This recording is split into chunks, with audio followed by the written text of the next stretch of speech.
Thời gian đâu đứng chờ ai, rồi ai cũng đổi thay thôi. Có những người đi qua năm tháng mà chưa từng sống cho riêng mình.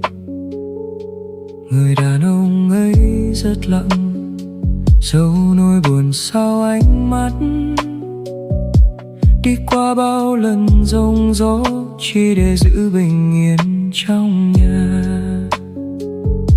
Có những ngày rất mệt nhưng chẳng nói với một ai, vẫn âm thầm đi về mỗi tối, mang cuộc đời trên đôi vai.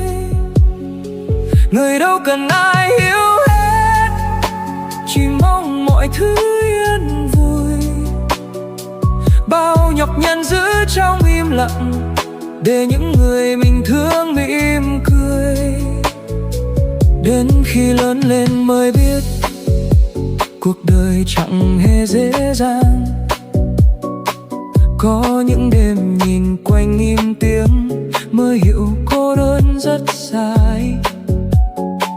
Có những người luôn mạnh mẽ dù trong lòng đầy vết thương. Có những điều chưa từng nói nhưng yêu thương vẫn còn đây. Có lúc đêm ngồi thanh vắng, chỉ còn lại tiếng đồng hồ, mới hiểu điều đau nhất. Tóc người đã bạc từ bao giờ. Người vẫn thương, người vẫn chờ, dù những đứa trẻ đã lớn rồi. Người vẫn mong một ngày kia mọi tiếng cười lại quay về.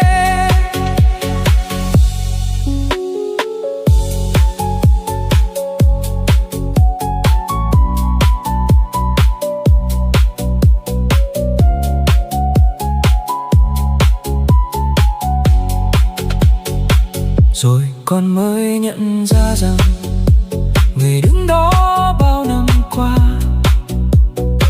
chính là cha âm thầm gánh hết những nỗi đau không nói ra. Có những sáng đầy khoảng trống, chiếc ghế cũ vẫn nơi đây. Tiếng cười ngày xưa còn đó trong ký ức chưa hề phai.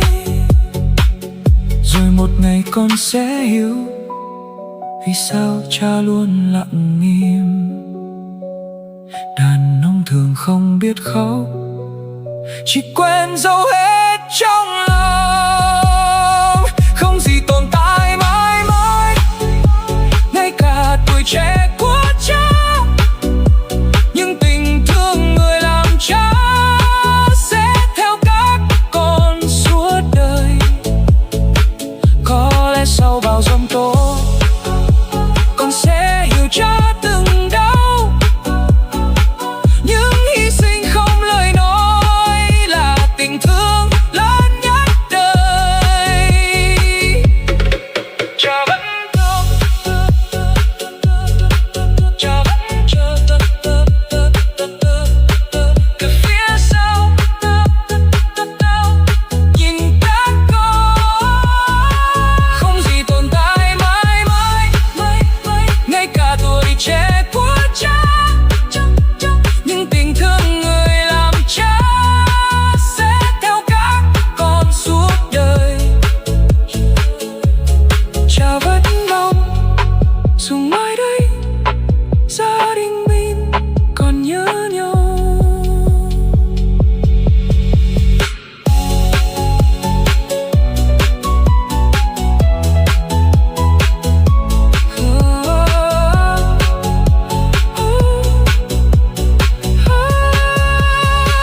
Có lẽ sau bao giông tố, con sẽ hiểu cha từng đau.